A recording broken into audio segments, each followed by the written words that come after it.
نبی دی سنت تمہیں منہ موڑیا، اس واسطے میرے محبوب نے فرمایا من احیا سنتی عند فساد امتی فلہ اجر میت شہید۔ جیڑا بندہ میری مٹی وہی سنت نو زیل شدہ سنت نو جیڑا بندہ زندہ کرے سی، ایتھے رب نے تخصیص نہیں فرمائی مولی ہوئے، ایتھے رب نے تخصیص نہیں فرمائی پیر ہوئے، ایتھے رب نے تخصیص نہیں فرمائی خان تے ملک تے چودھری ہوئے، رب نے فرمایا جیڑا کوئی ہوئے، امیر ہوئے، غریب ہوئے، مولوی ہوئے، پیر ہوئے، صدر ہوئے، وزیر اعظم ہوئے، جیڑا بھی ہویا میری مٹی وہی سنت نو تازہ کرے سی، زندہ کرے سی، میں اس بندے نو 100 شہید دا ثواب عطا کرے سا۔ آپ کو جا سبحان اللہ۔ باہر تو بڑے للکرے مرے نے، اتنے مسجد جا کے تھوڑی زبان بند ہو گئی۔ آؤ نا کہ فرمایا اس بندے نو جیڑا بندہ ایک سنت نو مٹی وہی سنت نو زندہ کرے سی، اللہ رب العزت اس بندے نو 100 شہید دا ثواب عطا کرے سن۔ آؤ نا میرے محبوب دا صحابی حضرت حذیفہ بن یمان رضی اللہ تعالی عنہ، آپ صلی اللہ علیہ وسلم نے کسرا دے دربار انہوں اپنا ایلچی تے قاصد بنا کے بھیجیا، جیڑا کسرا دا دربار ہے، جیڑا بادشاہ ہے، اس نے خود مذاکرات واسطے بلایا۔ کہ بلایا؟ خود مذاکرات واسطے بلایا۔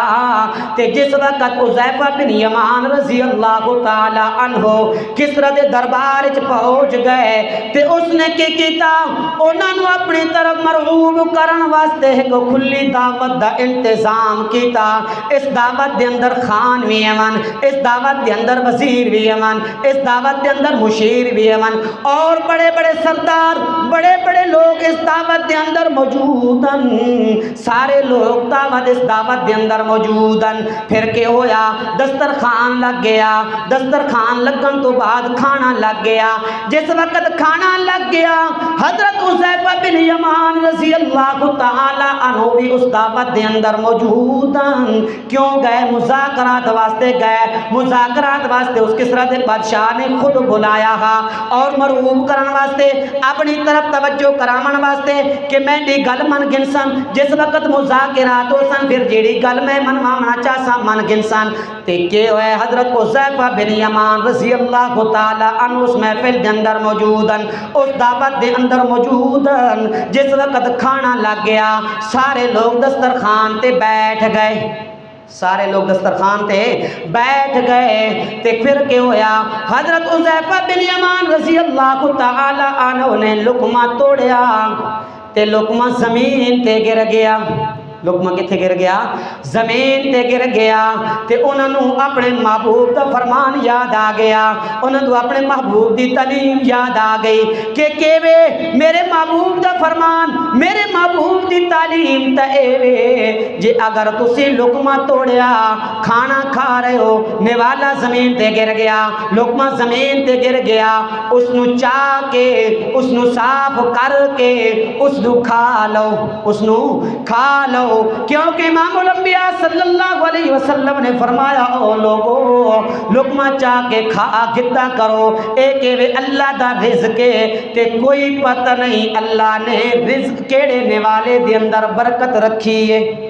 کیڑے نوالے دے اندر کی رکھی ہے؟ برکت رکھی ہے۔ جو نوالا دسترخوان تے گریا، لقمہ ڈٹا تے گر گیا، جویں اس نو اٹھاون لگے، اج ہاتھ بڑھاون لگے تے نال والا جڑا بندہ بیٹھا ہے اس کو نہیں ماری، اس آرک ماری، ہاں ہاں کے حرکت کر رہے ہو، کتھے بیٹھے ہو؟ اے تا دنیا دی سپر طاقت دا بادشاہ ہے، اس تے تا بڑے چرچے، ایتھے تا بڑے بڑے اعلیٰ لوگ بیٹھے، ایتھے تا بادشاہ تے وزیر وزیر تے مشیر بیٹھے اے تسی کیوں جی حرکت کر رہے ہو جے اگر تسا انہاں دے سامنے زمین تو لقمہ چاہ کے کھا گدہ صاف کر کے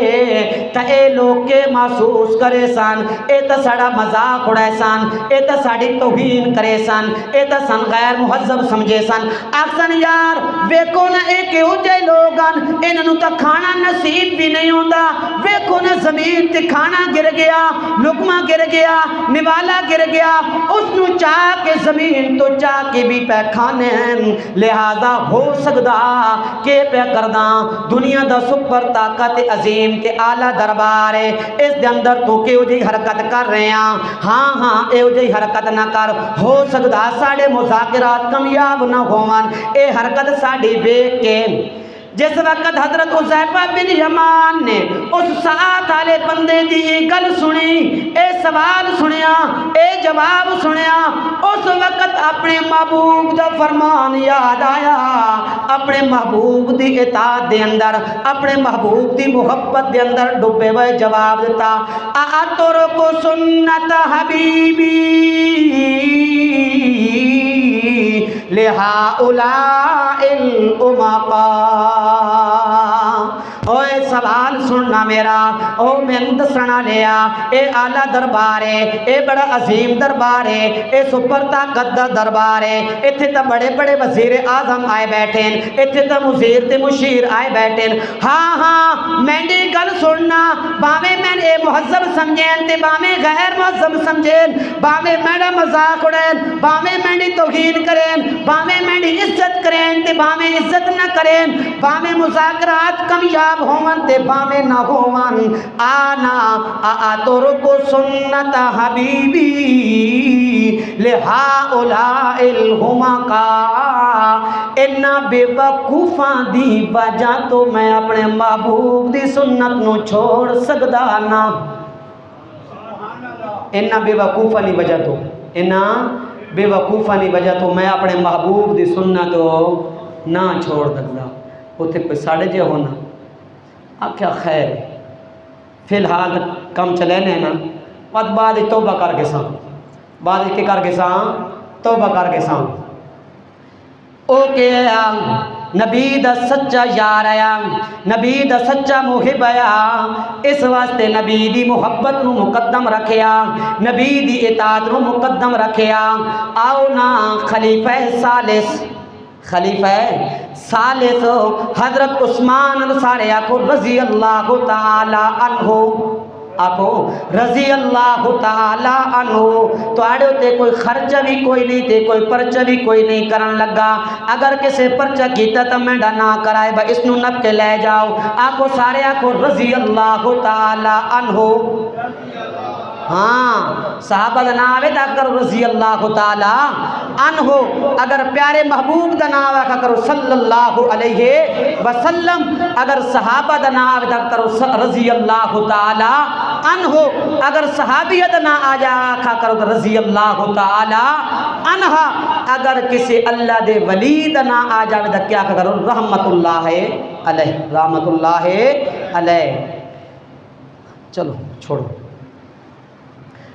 حضرت عثمان رضی اللہ تعالی عنہ جس وقت حدیبیہ دا موقع آپ صلی اللہ علیہ وسلم نے حضرت عمر نو آکھیا جا کے انہوں نال مذاکرات کرو انہوں نو دسو اسی صرف عمرہ کرن واسطے آیا اسی ہور کسے کم واسطے کوئی نہ آئے جنگ واسطے کوئی نہ آئے جہاد واسطے کوئی نہ آئے اسی عمرہ کر کے واپس چلے وساں تے حضرت عمر نے آکھیا یا رسول اللہ اگر انہاں اے گل مینڈی نہ منی اگر انہاں میرے نال مذاکرات طے نہ کیتے تا میں تا جذباتیاں میں کہواں جذباتیاں پھر لا کم خراب ہوئے سی تے میرے کول تر رہے آمنی کوئی نہیں لہذا تسی کے کرو عثمان دے رشتہ دار اتھے راندین تُسری حضرت عثمان نو بھیجو نا آپ نے فرمایا ٹھیک ہے عمر ٹھیک ہے میں عثمان نو بھیج دینا آپ صلی اللہ علیہ وسلم نے حضرت عثمان نو بھیجے اپنا قاصد بنا کے کہ جا کے انہاں نال مذاکرات کرو اور انہاں نال ایک گل طے کرو کہ اسی عمرہ کرن واسطے آ رہے ہیں، اسی کوئی لڑائی تے جنگ واسطے تا نہ آ رہا ہے، اسی تساں کوئی نقصان پہنچاون واسطے تا نہ آ رہا ہے، لہذا اسی عمرہ کر کے امن و امان نال واپس چلے وساں۔ تے حضرت عثمان رضی اللہ تعالی عنہ جدو مکہ دے اندر پہنچے تے رات قیام کیتا اپنے چچا زاد بھائی دے گھر، اپنے چچا زاد بھائی دے گھر قیام کیتا۔ جس وقت صبح ہوئی ہے تے جس وقت مذاکرات واسطے بنجن لگے تے حضرت عثمان دا جڑا تے بند آیا، جڑا پجامہ آ او ادھی